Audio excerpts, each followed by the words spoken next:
Good afternoon, everybody. We thought we'd record a little extra conversation with Karen because some of the audio portion of her conversation with David Lewis didn't come across very well. So here we go again. Okay. Hi, Karen. Hello. Nice to see you. Thank you. So Karen has had a difficult day, but she finally made it here with seconds to spare, thanks to airlines and all of that. And I'm wondering, did that, when you decided to send your heroine from Buffalo to England, was she at all worried about flying? Oh, yes. I think I have in the book that she couldn't sleep on the plane because she really lived a very quiet life in Buffalo and didn't really go anywhere and do much. She was not much of a risk taker. So she didn't sleep the whole plane ride, which is why she slept in the whole taxi ride and saw nothing of the beautiful area that she was living. So I had her just kind of like wake up, and there she was in this beautiful little place. So it kind of hyped up the drama of her arriving in the Yeah, English no, it village. definitely did. So if you're transitioning from Buffalo to New York to the village of Willowthorpe in the Peak District, and you hardly are awake for the transition, airplanes are really like time travel. I spent a lot of my time on airplanes and long haul flights, and Yeah. I always have that feeling that it's almost like Oz, and I'm clicking my heels and flying across the deadly desert to get and there. I think there's something about, one of the reasons I liked having these three, I think that the three people, Kath and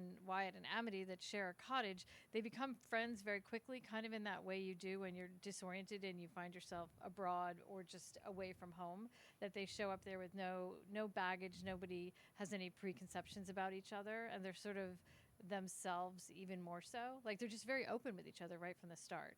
It's almost like a certain freedom of you can't avoid yourself completely. They still are all dealing with their own issues while they're there, but the way they relate to each other, I had a lot of fun writing about them. It's just Of course you discovering each did. other Yeah, quickly. and actually they turned into, we'll get to this, to a kind of a found family, at least the three of them. And because Willowthorpe is a small village and it is hosting a fundraiser called Murder Week, people have to share. And that's how the three of Yeah. them wind up in this. But let's go back to Kath, because Kath is leading a very boring life as an optometrist in Buffalo, New York. Um, and not much of interest is happening to her. But then One day, she's going through her late mother's papers, and she and her mother were quite estranged. Her mother left her when she was 9, left her to be raised by her paternal grandmother, and Kath's father had died when she was little.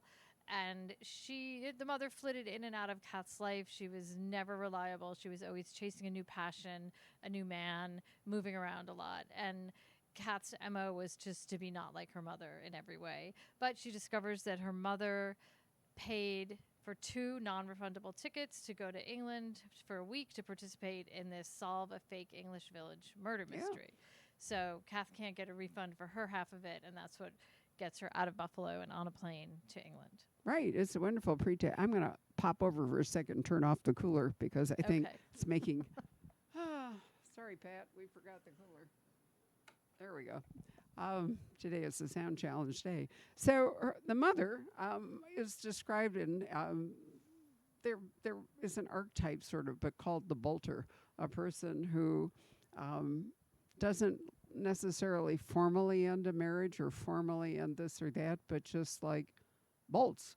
And so that's really Cass's mother. And one of the charms of the book is the mother, who we've already learned is dead. Her story unfolds as this whole book goes along. Yeah. And I found that to be fascinating. Did you know going in that was going to be her story? I didn't know going in. I knew that I wanted Kath to be.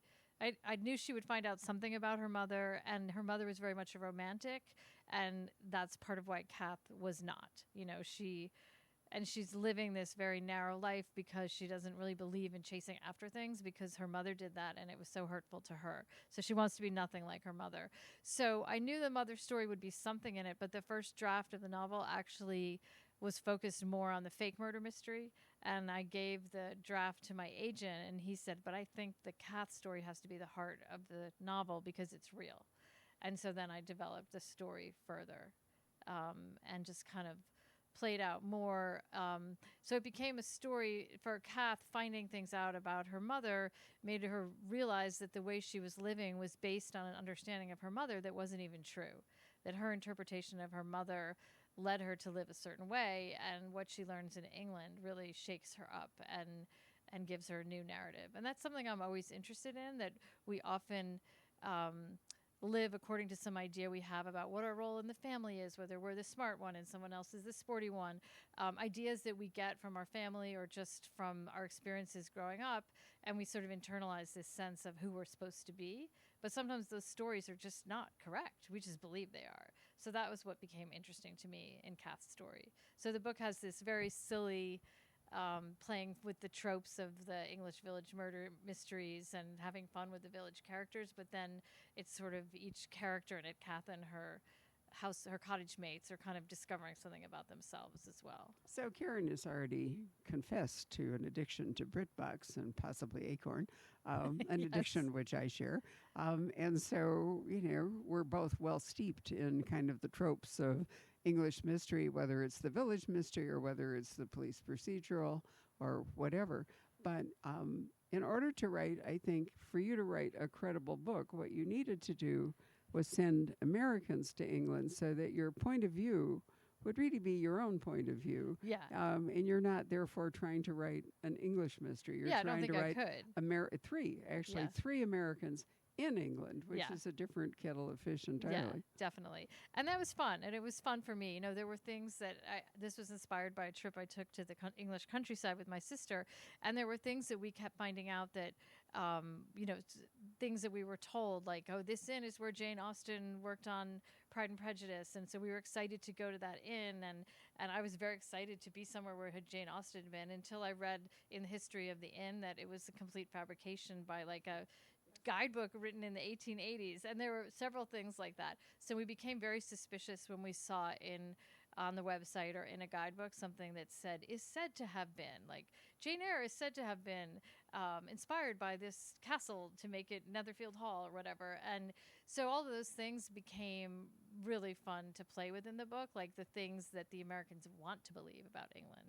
Oh, listen, we took a trip with Laurie King, the author, when she wanted to research a book.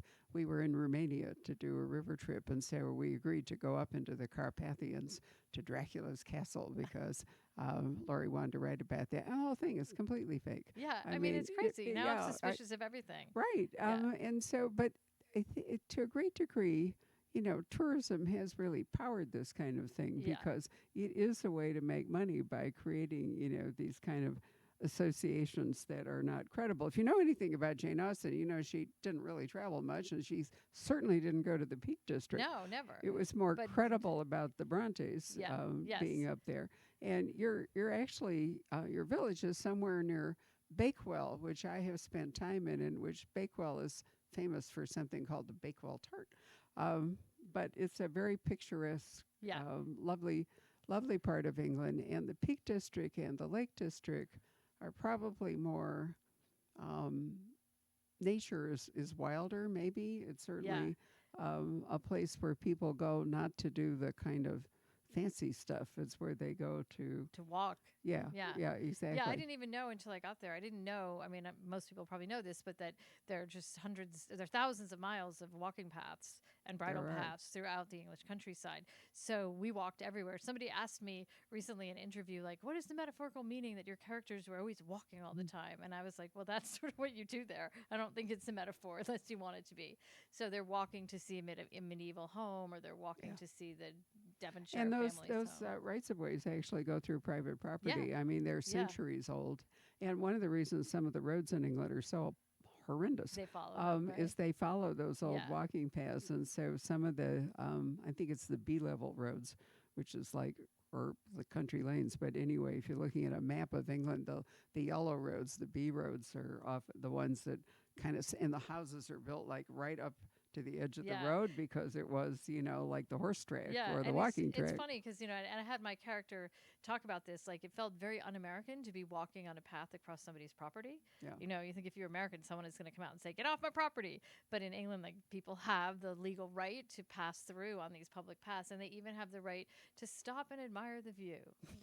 They can't stop and sleep there or picnic. Right. They can stop briefly, admire the view, and then keep walking. Yeah. So that is actually part of what plays into Cass' experience. So I love the idea of, a fundraiser that involves people paying money to go. I mean, there are mystery theaters, there are various short term kinds of. There are mystery weekends. In Yeah, England. there are Yeah. mystery weekends. Yeah, what's it, Mohonk, I think, Yeah. retreat in New York had a Yep. mystery weekend, and there are mystery dinner theaters, all that kind of thing. But I like the idea that people actually go and spend a week in the village in shared accommodations. That's such a great British phrase, Yeah. but basically means they're putting up like 3 or 4 people in a cottage or something.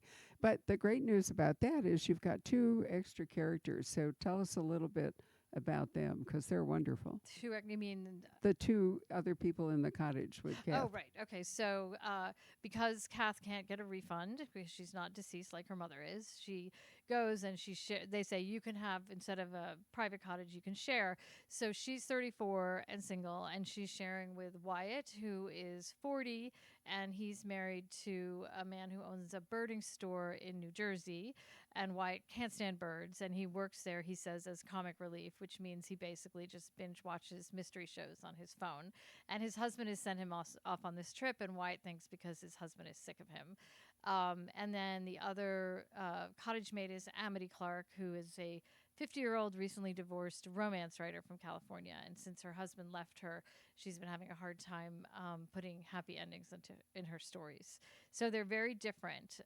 They're 3 people who never would have met if they hadn't been thrown together in this cottage. And they really, as you say, become like found family.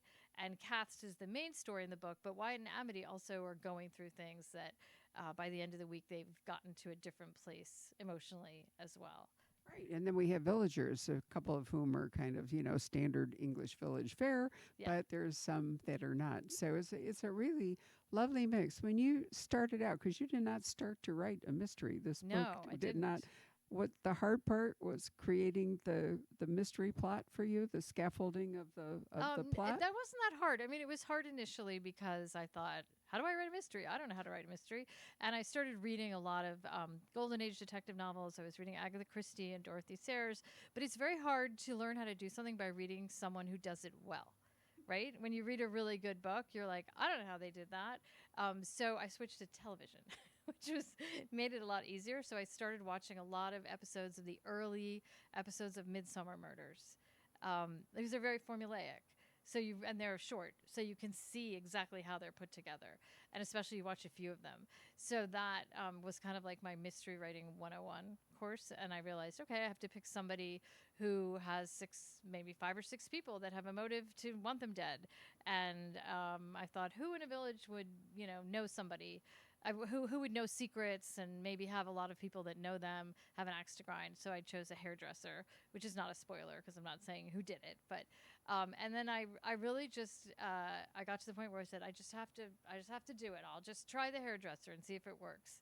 And then I just kind of put that together. I think the harder part was really writing Kath's story because it's like a real emotional story. I just had a lot of fun with the mystery story. And also I kind of took the pressure off myself. But when I realized, wait a second, it doesn't have to be really good. This isn't supposed to be a mystery written by Agatha Christie. It's a mystery put together by a bunch of English villagers.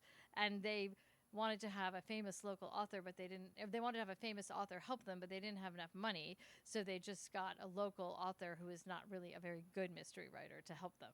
So I thought it just has to be good enough that the Americans can have fun trying to solve it, and that sort of took the pressure off me. I mean, I think I came up with a pretty good mystery, but that it didn't have to be a brilliant mystery. No, I understand. Didn't have to be Poirot. Yeah, exactly. Right. And so who did you decide was going to be the detective in this? I mean, if you're really going to to have a mystery weekend and a resolution, Yeah. then we Well, have to have not Poirot, but like Hastings or Inspector yeah. Well, Japp. I definitely did not want Kath to be very good at it. Like, she was kind of the Watson in it.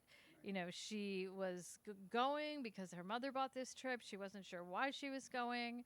And so she was the one who was kind of resistant to it all. Whereas Amity and Wyatt were like the real gung ho people. So they were kind of and then Wyatt, being the theatrical one, wanted to be the one who got to play Poirot and kind of spell it all out at the end.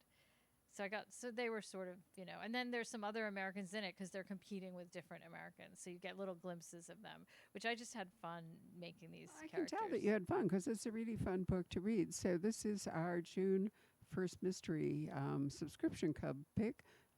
Karen did write a book before, not a mystery. And one of the reasons I love it is that it is so many things.